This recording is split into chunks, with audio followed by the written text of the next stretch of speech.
Hello दोस्तों, स्वागत है आपका अपना यूट्यूब चैनल यूनिक कॉन्सेप्ट में। दोस्तों आज हम लोग दो चर वाले रैखिक समीकरण का ग्राफ सीखेंगे। दो चर वाले रैखिक समीकरण को ग्राफ से कैसे हल करते हैं और ये बोर्ड एग्जाम 10वीं में पूरे 5 अंक का पूछा जाता है। इसमें क्या लिखना है और कैसे लिखना है और इसमें क्या हमको दिमाग लगाना पड़ता है इसे सॉल्व करने के लिए, इसके बारे में हम जानेंगे।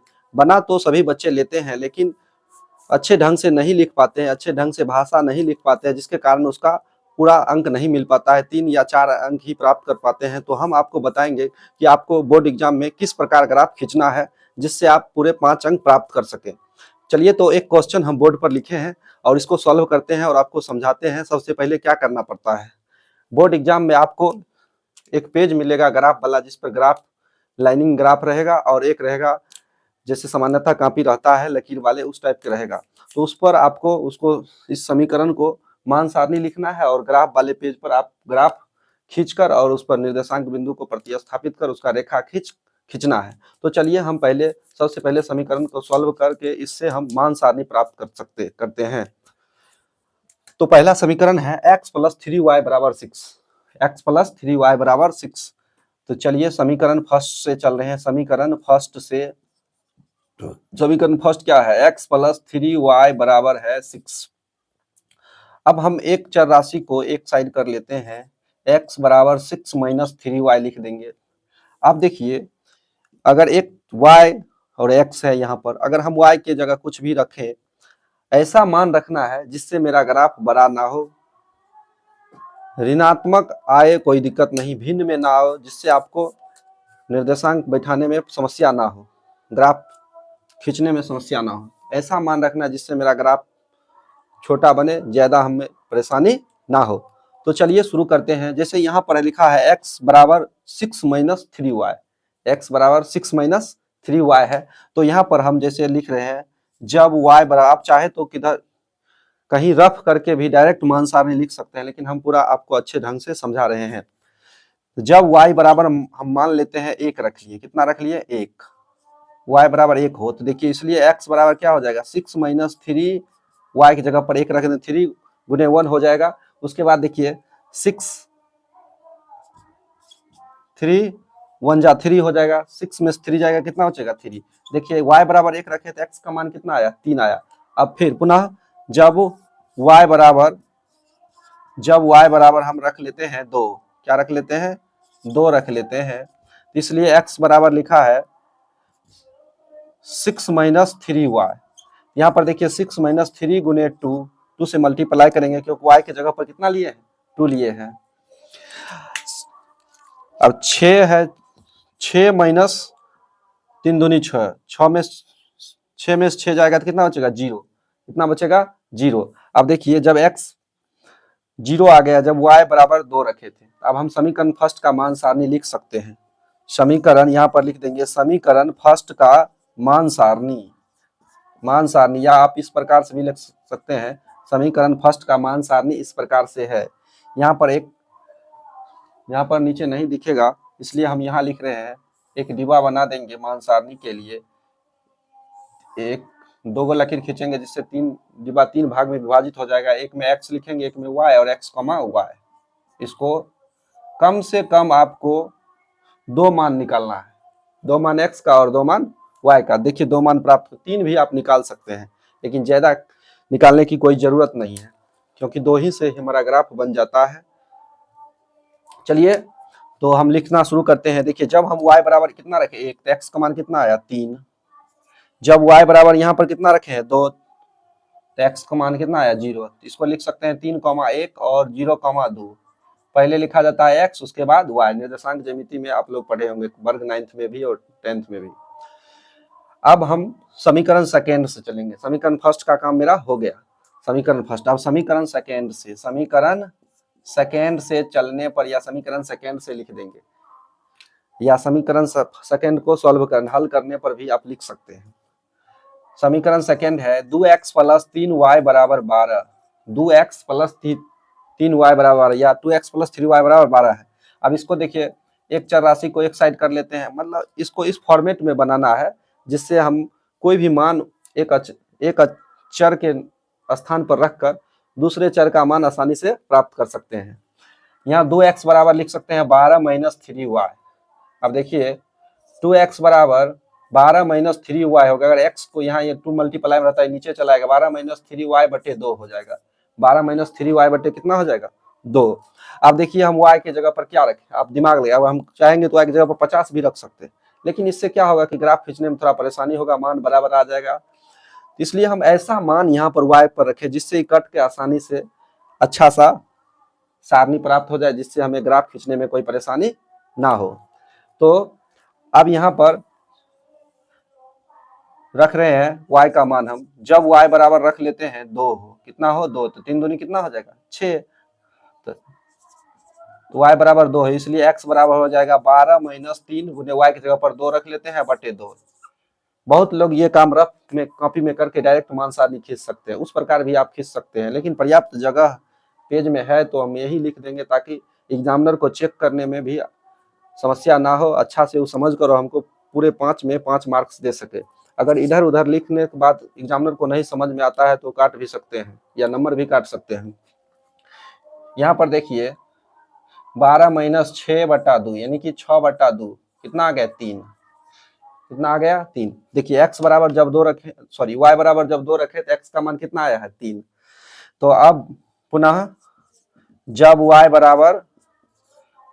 बराबर हम रख लेते हैं, कितना रखिए आप दिमाग लगाइए आप लोग, जैसे -2 अगर रखेंगे तो यहाँ हो जाएगा 12 छठा बहुत बड़ा मान हो जाएगा, 0 रख ले हम, 1 रख सकते हैं, 0 रख सकते हैं, -2 रख सकते हैं, जो मन है हम रख सकते हैं, 4 रख लेते हैं जब y बराबर 4 हो, जिससे हमको छोटा सा मान प्राप्त होगा, ग्राफ खींचने में हमें काफी सुविधा मिलेगा। 4 रखते हैं, इसलिए x बराबर देखिए 12 माइनस 3y है, y की जगह पर 3y, तो y की जगह पर हम 4 रख लेते हैं बटे 2।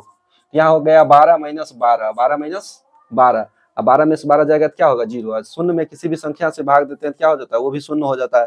तो 12 माइनस 12 यानी कि 0 बटे 2, इसका कितना आ गया 2। अब देखिए समीकरण सेकेंड का हम सॉल्व कर लिए हैं, 2 मान प्राप्त कर चुके हैं। अब इसका मान सारणी लिख देंगे इस प्रकार से, समीकरण सेकेंड का मान सारणी, समीकरण सेकेंड का मान सारणी, समीकरण सेकेंड का मान सारणी, समीकरण सेकेंड का मान सारणी लिख देंगे।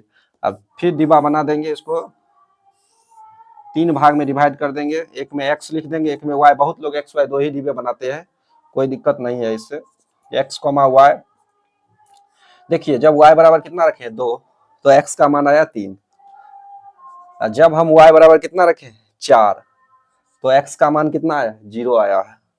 यहाँ से देखिए 3,2 पहले x वाले लिखेंगे, उसके बाद 0,4।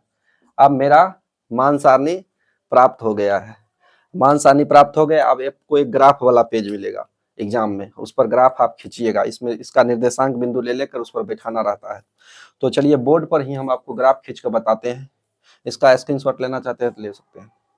चलिए अब हम ग्राफ खींचने, इस मान सारणी की सहायता से हम ग्राफ खींचते हैं। तो इस साइड से हम मिटा रहे हैं क्योंकि मान सारणी दोनों मेरा उधर ही है, तो इसका अब कोई आवश्यकता नहीं है।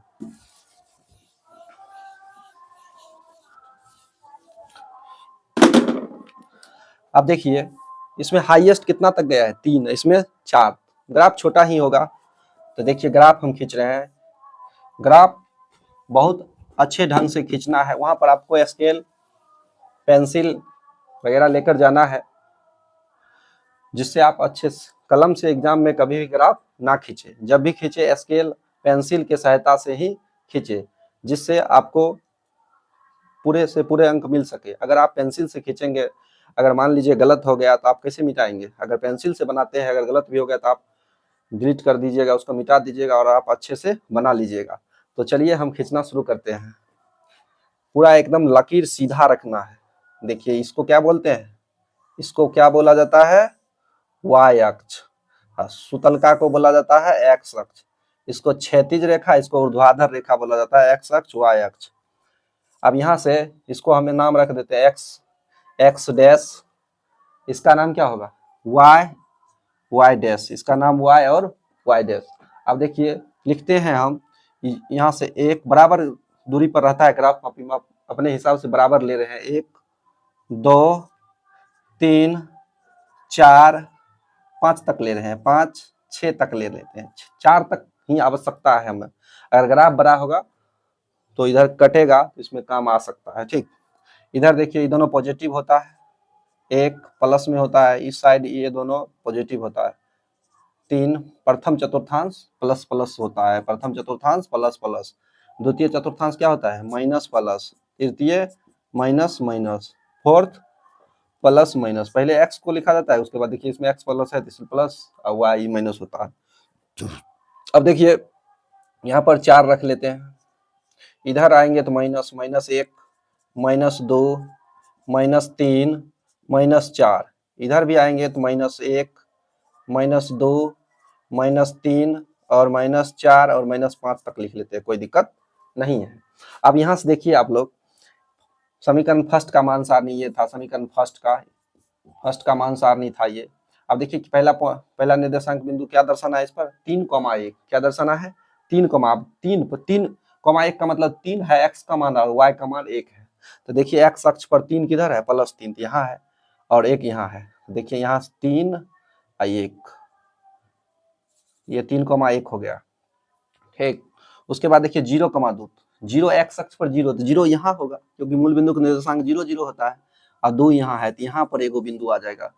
0,2 कहाँ आएगा, यहाँ पर, इसे मिटा देते हैं, सब आपको पता ही होगा। तो यहाँ पर आ जाएगा 0,2, ये बिंदु हो जाएगा 0,2। पहले हम उसके बाद इसको हम मिला देंगे, ग्राफ को क्या करेंगे मिला देंगे, स्केल से मिला देंगे अच्छा से,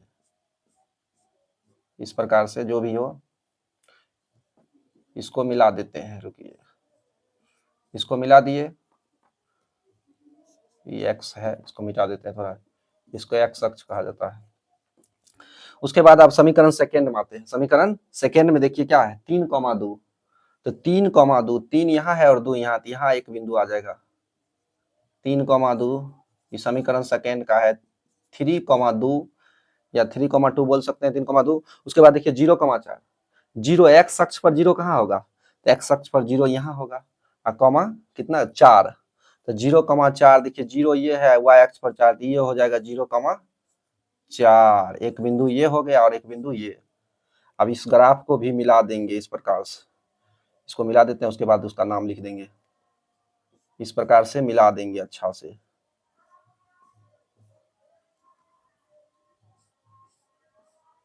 देखिए ग्राफ मिल गया है, इसका नाम भी आप लोग रख देंगे, इसका नाम रख देना है। निर्देशांक बिंदु जो बिंदु लिखे हैं उसको भी लिखना है। यहाँ पर कितना बिंदु था समीकरण फर्स्ट में 3,1, इसको a मान लीजिए, कुछ मान लेना है, ABCD मान लेते हैं, इसको a मान लेते हैं, इसको b निर्देशांक मान लेते हैं। a निर्देशांक कितना था, इसको c मान लेते हैं, 3,2, इसको मान लेते हैं c इंटू 3,2, पूरा अच्छा से लिखना है तब आपको 5 अंक मिलेगा। इसको a माने हैं, a बिंदु कितना था 3,1, इसको मान लिए, ये बिंदु A B C, अब D मान लेते हैं इसको 0, इस बिंदु को D मान लेते हैं, D है, इसका 0,4 लिख देंगे, इस तरह से अच्छा से लिख देना है। उसके बाद जिस समीकरण का ग्राफ है उस समीकरण का नाम भी लिख देना है। समीकरण तो हम मिटा चुके हैं, यहाँ पर समीकरण का नाम भी लिख देना। अगर आप इस प्रकार बना देते हैं तो आपको पूरे 5 अंक मिलेगा, अन्यथा आपका नंबर कट सकता है। इसलिए जिस प्रकार हम बनाए हैं एक भी पॉइंट नहीं छोड़ना है, एक भी बात जैसे जैसे लिखे हैं उस प्रकार अगर आप लिखते हैं तो आप पूरे 5 अंक बोर्ड एग्जाम में ला सकते हैं। धन्यवाद वीडियो यहाँ तक देखने के लिए। अगर आपको हमारा वीडियो अच्छा लगा, अगर ग्राफ आपको समझ में आया, कुछ सीखने का मौका मिला, तो आप इस चैनल को लाइक करें, सब्सक्राइब करें और कमेंट भी करें और अपने दोस्तों के पास शेयर करें। धन्यवाद, जय हिंद।